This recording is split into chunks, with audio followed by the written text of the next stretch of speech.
کرم آپ اپنا سوال کریں۔ تم ورحمۃ اللہ وبرکاتہ۔ جی وعلیکم السلام ورحمۃ اللہ وبرکاتہ۔ شیخ جیسے کہ حدیث ہے نا کہ انما الاعمال بالنیہ، تو ہر عمل کا دار و مدار نیت پر ہے، تو ایسا بعض وقت یا بہت وقت ایسا ہوتا ہے کہ ہم عمل تو کر لیتے ہیں لیکن نیت اتنی وہ نہیں ہوتی ہے، مطلب نیت تو ہے کہ اللہ کے واسطے ہی کر رہے ہیں لیکن اس کو ریفریش نہیں کرتے، تو ایسے عمل کا کیا ہوگا، اجر ملے گا کیا، اس پہ نہیں ملے گا؟ دیکھیے نیت کیا ہے، سب سے پہلے اس چیز کو سمجھنے کی ضرورت ہے۔ نیت کہتے ہیں دل کے ارادے کو، یعنی آپ نے کوئی کام کسی ارادے سے کیا، تو ظاہر سی بات ہے ایک مسلمان جب کوئی نیک عمل کرتا ہے تو اس کا ارادہ اجر اور ثواب طلب کرنے کا ہوتا ہے، اور یہ ایک عام نیت ہے جو ہمیشہ اس کے ذہن کے اندر ہوتی ہے۔ تو اگر کوئی شخص کوئی عبادت کرتا ہے تو عبادت کا مقصد ہی اللہ کا تقرب حاصل کرنا، اللہ سے اجر کی امید رکھنا۔ اب اگر کوئی ایسا ہم کام کرتے ہیں جو دنیاوی امور میں سے ہے، تو وہاں پہ اگر ہم اجر اور ثواب کی نیت رکھتے ہیں تو ہمیں اجر و ثواب ملے گا، اور اگر ہم اجر و ثواب کی نیت نہیں رکھتے ہیں تو وہاں پہ ہمیں اجر و ثواب نہیں ملے گا۔ فرق کرنا ہے عبادت کے اندر اور دنیاوی معاملات میں۔ عبادات ساری اخلاص نیت کے ساتھ ہی کی جاتی ہے، الا یہ کہ اس کے اندر کوئی ریاکاری کا معاملہ آ جائے یا کسی کو دکھاوے کا معاملہ آ جائے یا نیت کے اندر کچھ اور ہو، تو وہاں بھی آپ کی نیت ہوتی ہے۔ اگر آپ نے مثال کے طور پہ ریاکاری کے لیے کوئی کام کیا تو آپ کے دل کے اندر وہ نیت ہے کہ فلاں شخص دیکھے، فلاں جانے، تو وہ نیت موجود ہے، تو اس نیت کے اعتبار سے آپ کے اس عمل کا حکم ہوگا۔ اور دنیا کے معاملات میں عام طور پہ نیت ہوتی بھی ہے، نہیں بھی ہوتی ہے۔ یعنی جیسے مثال کے طور پہ جو چیزیں ہمارے لیے حلال ہیں ان کو ہم جب کرتے ہیں تو ہمارے دل میں کبھی کبھی نیت نہیں ہوتی۔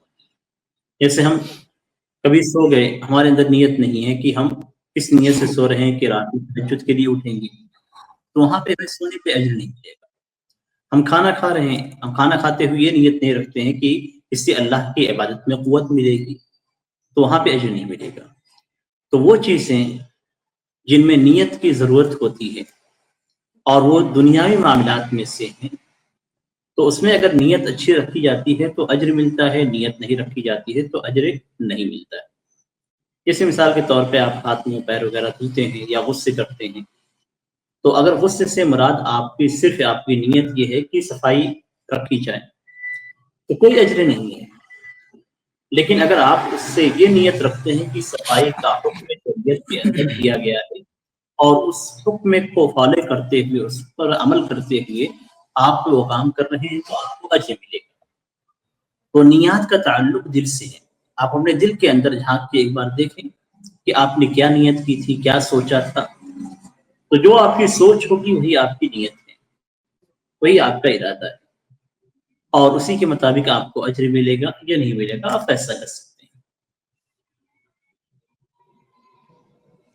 تو شیخ جی عبادات میں تو ایسی بات نہیں ہے نا کہ عبادت تو ہم اللہ ہی کے واسطے کرتے ہیں، تو اس میں ضروری نہیں ہے نا کہ ہم نماز شروع کرنے سے پہلے دل میں ارادہ کریں کہ ہم اللہ کے لیے پڑھ رہے ہیں، ایسا ہمیشہ ضروری نہیں ہے نا؟